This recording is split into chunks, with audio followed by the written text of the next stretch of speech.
ከባለፈው ለጣቂ የህልሜን ባል ባገኘሁት ክፍል 9 ይዤላችሁ መጥቻለሁ። የኢክራም ባል አንዋር ከጓደኞቹ ጋር በመሆን ነው እንማማር፣ ዲነል ኢስላም እንወቅ የሚል ግሩፕ ከፍተው ዱዓ ጥሪ ያደርጋሉ። ህዝቡን ከጥመት ለመታደግ የአቅማቸውን ይታገላሉ። መስጊዳችን በአጠቃላይ በአህባሽ ህገወጥ መጅልስ ቁጥጥር ስር ሆኖ የደሴ ወጣት ቁርአን ትቶ ከመስጊድ ርቆ ይገኛል። በየመስጊዱ ግድግዳ ላይ የአላህ ያለ ቦታ ያለ አቅጣጫ ያለ ነው የሚል ጽሁፎች ተለጣጥፈው ማየት ያላስቻላቸው መስጊድም ሲገቡ በአህባሽ ኢኮክ ወሃብይ ነው እናሳስረው ሲሉ አንድ ሰው ጁምዓ አልፎት ሁለተኛ ጁምዓ ከሰገደ ሲያስስሩ ሁለተኛ ጁምዓ መስጊድ አይቻልም፣ እናንተ ወሃብይ ናችሁ፣ መስጊድ አትምጡ እያሉ ሲረብሹ ሲያስገርፉ ህብረተሰቡን ከመስጊድ ርቆ ባሻው መዋል ጀምረዋል። መስጊዳችንም ቁርአን ይቀራባቸው የነበሩ አሁን የጫት መቃሚያ ሆነዋል። አህባሽ በምን አለብኝነት የሚጣሉ የግርፍ ያሳስራሉ። ጊዜ ለነሱ ሆኗል። ለመንግስት የድጋፍ መርከዝ ላይ ተንተርሰው ያሻቸውን ይሰራሉ። እውቀት አንስቶ ሊሰገደድ የገኘው ስበው ያስገባሉ። ህብረተሰቡ እንዲህ የእምነት አቋም መንመም ሲሸረሽር ማየት ያላስቻላቸው እነ አንዋር በተለያየ የሶሻል ሚዲያ ላይ የዱዓ ጥሪያቸውን አጣጥፈው በቻሉት አቅም እውቀትን መንገድ ለህዝቡ ከጥመት ጎዳና ይታደጋሉ። እኔም የግሩፕ አባል በመሆን ትምህርታቸውን እከታተል። አንዋር፣ ኦስማን፣ ከማል፣ አቡበከር እና ሙስጠፋ በየተራ እየተፈራረቁ ያስተምራሉ። ከጓደኞቼ ጋር ብንራራቅም ርቀታችንን እስክንረሳ ድረስ አራታችንን ብቻ በከፈትነው ግሩፕ ላይ ስለ ወሎ ገጠመኞች እናወራለን። ሀዩም አስሪዋ አክረም ጋር ሊጋቡ እንደሆነ ነገረችን።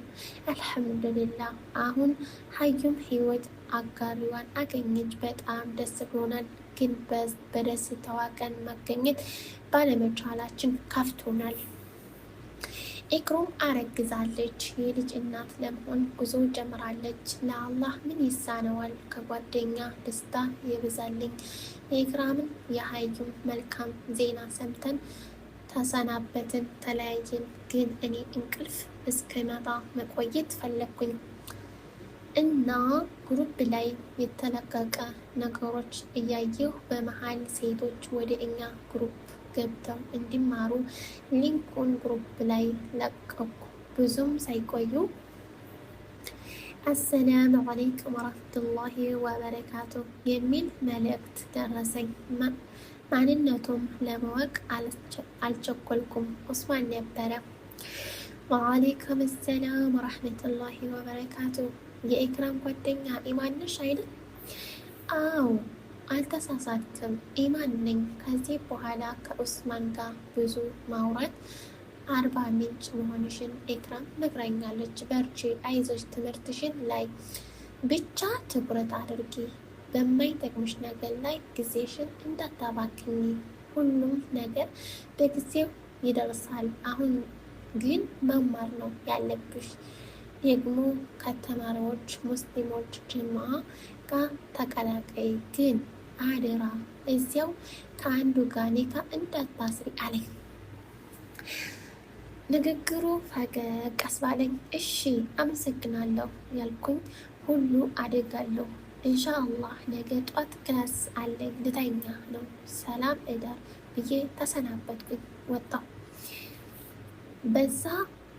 ከዚያ በኋላ ሁል ጊዜ ማታ ማታ ከኡስማን ጋር ማውራት ጀመርን።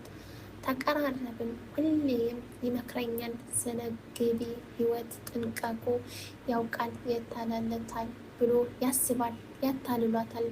ያስባል። ነገሩ ቅድሜ ያስጠነቀቀኝ ሁኔታው አስገረመኝ። ኡስማን ኤሌክትሮኒክ መሸጥ ሱቅ አለው። የኡስማን ቤተሰቦች በአጠቃላይ ነጋዴ ናቸው። ሁለት ታላላቅ ወንድሞቹ አዲስ አበባ ሱቅ አላቸው። ከልጅነቱ ጀምሮ የንግድ ሂደት እንቅስቃሴ እያየ ነው ያደገው። በዚህ ሂደት ውስጥ የሚያድገው ልጅነቱ ከትምህርት ይልቅ ለንግድ ቶሎ እንጂ ይሰጣል። ለዚህ ደግሞ ወንድሙ ሳልህ ማሳያ ምሳሌ ነው። ከልጅነቱ ጀምሮ አባቱ በስራ ያግዘው ስለነበረ እያደገ ሲመጣ ከትምህርት ይልቅ ንግድን መረጠ። ገና የ10ኛ ክፍል ተማሪ እያለ የራሱን የንግድ ስራ እጀምራለሁ ብሎ ነበረ። አባቱ አይሆንም ብሎ በአባቱ አስገድዶ እስከ 12ኛ ክፍል ተማረ። ዩኒቨርሲቲ አልሄድም፣ የምማረው ገንዘብ ለማግኘት ነው። ስለዚህ በንግድም ገንዘብ አገኛለሁ አልማርም ብሎ አእምሮውን ሲናገር ከአባቱ ፍቃድ አግቶ የራሱን ስራ ጀመረ። እኔም ኡስማንም በሳሊህ እይታ አይቸው ስለነበረ ስለ ገቢ ህይወት ያለው እውቀት አስገርሞኝ ጠየቁት። ግን አንተ እንዴት ይህንን ሁሉ ነገር ልታውቅ ቻልክ? በምታሰማው ወሬ ነው? አይ ከጓዴሮ ዩኒቨርሲቲ በሜኔጅመንት ተመርቄያለሁ አለኝ። ያው ንግድ ስወኝ ጠቅልዬ ገባሁ እንጂ አሁን ግን ማስተርስ ፕሮግራም ቢዝነስ አድሚኒስትሬሽን ዘንድሮ ጀምሬያለሁ። አብረን እንመረቃለን። አንቺ በዲግሪ እኔ በሚኒስትሪስ አለኝ። ማሻአላህ በጣም ጎበዝ ነህ።